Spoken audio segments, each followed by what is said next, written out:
Olá, está começando o ES News Entrevista aqui na tela da Rede TV Espírito Santo. Seja muito bem-vindo ao nosso programa e hoje a gente começa já falando sobre saúde. Nosso convidado é o secretário de Estado da Saúde aqui do Espírito Santo, Miguel Duarte. Vamos falar um pouquinho sobre a realidade da saúde pública aqui no Espírito Santo. Já quero dar as boas-vindas para o secretário. Seja muito bem-vindo, viu, secretário? Uma alegria ter o senhor aqui com a gente. Eu que agradeço a oportunidade, muito feliz em poder falar de saúde e poder falar da saúde do Espírito Santo, que é uma das melhores do Brasil. É verdade, o Espírito Santo tem ganhado essa notoriedade ao longo dos anos e realmente uma gestão muito bem feita da saúde. Mas antes de falar um pouco da saúde, especificamente do Espírito Santo, secretário, eu quero falar um pouquinho da sua trajetória também, né? O senhor já tem uma trajetória longa, já esteve aqui no Espírito Santo, depois foi para Santa Catarina e agora retornou, não é isso? Sim, trabalhei aqui no Espírito Santo no Hospital Central, fui diretor do Hospital Central. Nesse período em que eu fiquei no Hospital Central, o hospital foi acreditado internacionalmente, recebeu um selo de AVC compatível com os melhores hospitais do Brasil, entre eles o Hospital Moinhos de Vento e o Hospital Sírio-Libanês. Então, nós enquadramos o AVC do Espírito Santo entre os melhores do mundo. Muito bacana. A minha trajetória também, fui diretor estadual do SAMU, na última oportunidade que eu estive em Santa Catarina. Sim. Eu já atuei em alguns hospitais de emergência grande, como no Rio de Janeiro, estive em outros estados, então eu costumo dizer que eu conheço praticamente o Brasil inteiro, com atuação em 8 estados em que eu tive residência e 18 estados em que eu atuei profissionalmente. Bacana. O senhor nasceu no Rio Grande do Sul? Nasci no Rio Grande do Sul, mas saí de lá em 2004 e de lá para cá tenho transitado aí Paraná, Tocantins, Rio de Janeiro, São Paulo, Espírito Santo. Aí saí do Espírito Santo e agora voltei com muita felicidade, porque é um estado excelente para trabalhar. Bacana. Foi uma boa troca, não foi? Foi. O estado, além de oferecer condições de trabalho excelentes, tá, tem profissionais de alto nível, né? Até não citei, mas nós conseguimos no Hospital Central fazer a primeira residência de neurocirurgia do estado do Espírito Santo. Legal. Então nós vamos ter daqui a 4 anos neurocirurgiões formados pelo Espírito Santo, nessa trajetória que o Espírito Santo tem de formar profissionais de saúde de altíssimo gabarito. Bacana demais. Secretário, vamos falar um pouquinho também sobre as metas, né? O senhor assumiu, né, agora como secretário há poucos meses, né, já nesse novo mandato do governador Renato Casagrande, com a sua reeleição, e como o senhor falou, pegou um estado muito organizado na questão da saúde, né? Mas vamos falar um pouco também dessas metas. Quais são as metas de trabalho do senhor assim, à frente da pasta da saúde, que nós sabemos, é uma pasta com muitos desafios, né? Sim. Apesar de toda a organização, a saúde é sempre um desafio.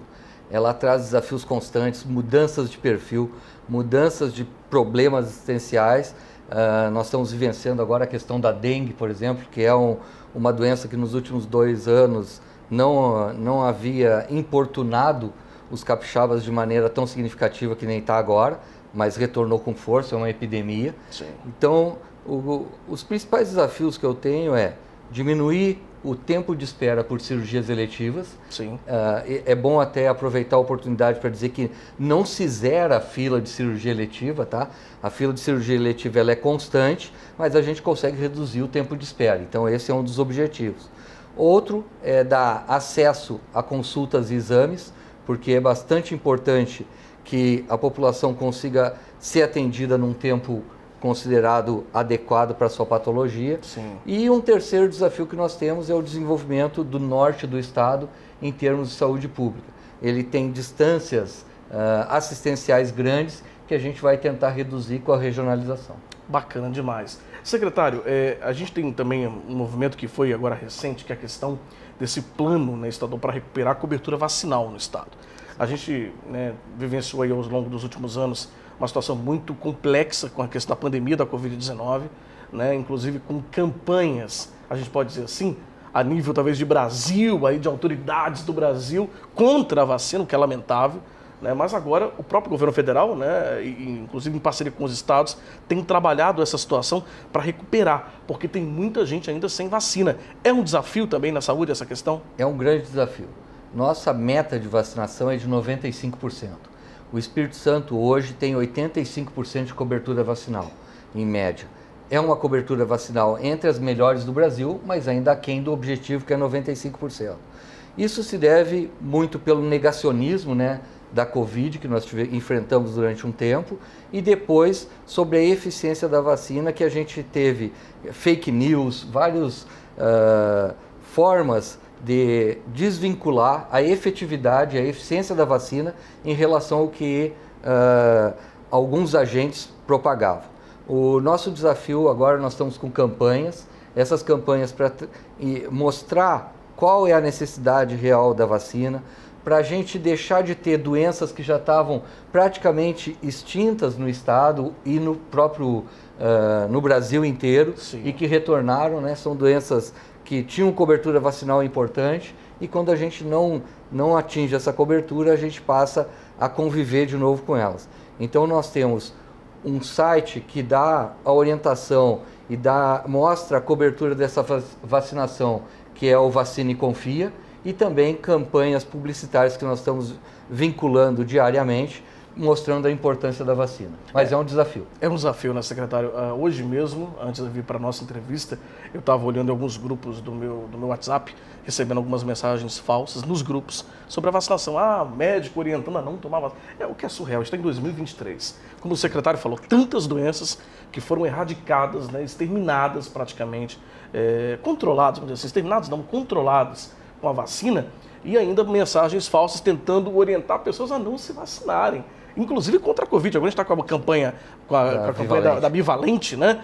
A procura ainda não está tão expressiva ainda, né, secretário? Não está expressiva. A gente tinha um objetivo nessa primeira etapa aí de vacinar aproximadamente 600 mil pessoas. Nós estamos com uma vacinação em torno de 70, 80 mil pessoas. Muito baixo. O que é bem abaixo do que foi projetado e com uma vacina de extrema importância que traz uma proteção mais contínua contra novas variantes da Covid-19, né? E que a gente poderia aproveitar a oportunidade para manter os níveis baixos de mortalidade e os níveis baixos de internação. A impressão que dá é que as pessoas se acomodaram um pouco, né? Uma pandemia um pouco mais controlada, é como se não tivesse mais chance de pegar e ter uma complicação. É muito importante a gente deixar claro que também que a vacina, ela não evita que você se contamine com a Covid, mas sim vai te dar sintomas mais leves e não vai deixar que isso fique mais grave e diminui também o risco de hospitalização, né, secretário? Sim, ela diminui a gravidade e como a gente fala, o grande desafio é não hospitalizar, né? O hospital é uma porta que a gente tem pressão diária de assistência. Sim. Então, quanto mais eu puder tirar de forma preventiva pessoas de acesso ao hospital, a gente traz melhoria para a saúde da população inteira. Secretário, além dessa questão da Covid-19, da vacina bivalente, a gente pode citar que algumas outras doenças também, outras vacinas que o Estado está intensificando a vacinação para equilibrar e talvez recuperar, né, esse tempo perdido aí? Sim. A gente pode citar algumas como a tríplice viral, vacinas para hepatite, todas elas têm que recuperar os níveis de cobertura que se tinha antes da pandemia. Sim. E que eram eficientes e mostravam sua eficiência pela melhora da saúde da população. Com certeza. Secretário, vamos falar um pouquinho também de unidades básicas de saúde, né, as UBSs. O Estado também está com um projeto para a construção de mais de 100 UBS aqui no Estado, não é isso? Sim, são 110 unidades básicas de saúde, uma parceria, né, que o Estado tem feito com os municípios. O Estado financia 80% do custo dessa unidade básica de saúde e o que a gente consegue com isso é trazer uma porta de entrada mais fácil para a população. Então, normalmente o paciente do SUS, ele entra na sua primeira, salvo o momento de emergência, Sim. A sua entrada é através da UBS. Então, são 110 UBSs climatizadas, ambientadas, com um formato humanizado, melhorando as estruturas e a condição de acesso. E isso também facilita com que as equipes e as prefeituras consigam dar melhor condições de acesso ao cidadão. Isso é extremamente importante, né? Secretário, vamos falar também de uma novidade bem fresquinha, né? O Estado lançou nessa semana, né, autorizou, acho que foi a ordem de serviço, né, do hospital, novo hospital do câncer de Cachoeira Itapemirim, que logicamente vai atender toda aquela região do sul do estado.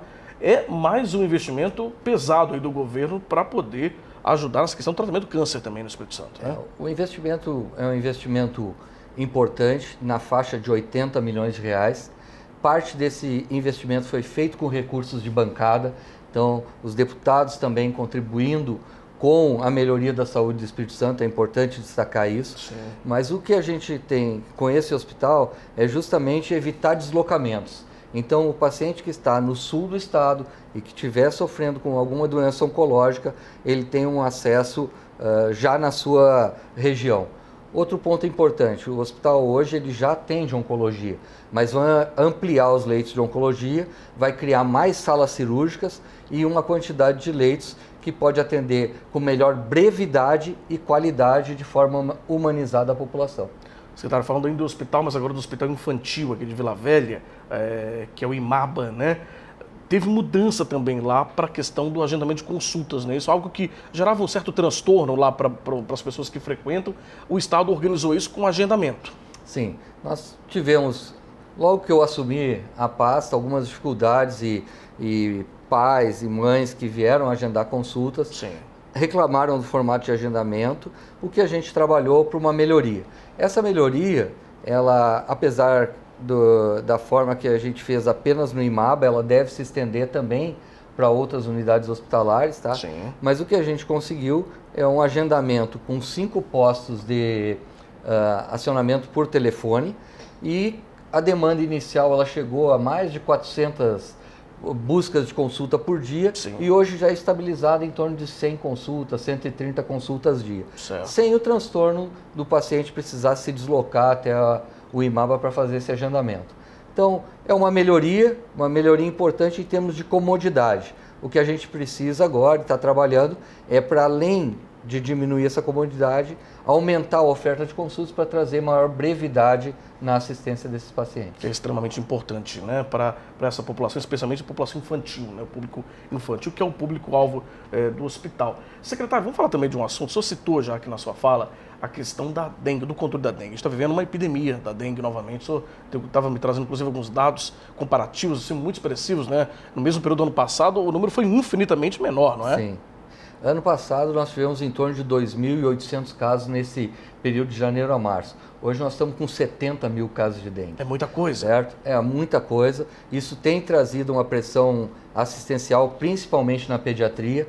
E vou aproveitar a oportunidade da gente estar falando para um grande público que a dengue, uma das situações mais importantes da dengue é a hidratação. Então, primeiro ponto, água. É hidratar o paciente, seja ele criança ou adulto. Segundo ponto, a gente pode, numa situação de desconforto, procura uma unidade de saúde e esse paciente também pode ser hidratado de outras formas. Mas o ponto principal é a hidratação simples, através da água. Uma coisa simples que pode salvar a vida. Outro ponto importante, que a população volte a fazer a limpeza dos seus quintais, tirar aqueles pontos com água parada, porque nós passamos 2 anos em que a dengue não foi relevante. Ela teve um número menor de casos, mas esse ano ela está importante, está agravando os pacientes. Nós tivemos mais de 1.000 pacientes graves nesse período. Sim. Então, a forma é a prevenção. Sem dúvida, né? O caminho que as pessoas têm aí, e como o secretário falou e deixou muito claro, o caminho muitas vezes está dentro da casa das pessoas, lá fazendo esse checklist diário, tirando a água parada, para que a gente possa, de fato, controlar novamente essa doença que é tão séria que leva à morte. Se eu não me engano, o secretário falou que são quase 20 pessoas. São 19 mortes 19 confirmadas. mortes. A gente está falando de morte por causa da dengue, uma doença causada por um mosquito, que pode ser controlado facilmente, caso as pessoas façam aí o dever de casa, vamos dizer assim. Exatamente. É isso. Secretário, infelizmente o tempo está chegando ao fim. Eu quero agradecer muito ao secretário de Estado da Saúde, Miguel Duarte, trazendo para a gente aqui um panorama da situação da saúde do Espírito Santo e também falando um pouco dessas metas, dos planos para essa nova missão, né, que ele acaba de assumir, que é a gestão da saúde pública aqui no Espírito Santo. Secretário, muito obrigado, viu? Eu que agradeço muito. Um grande abraço a todos. Obrigado, secretário. Bom, e o ES News Entrevista fica por aqui. Obrigado pela sua audiência e pela sua companhia. Lembrando que você pode ficar por dentro dessa entrevista na íntegra, acessando esflix.com.br. Um beijo no seu coração e até o nosso próximo encontro.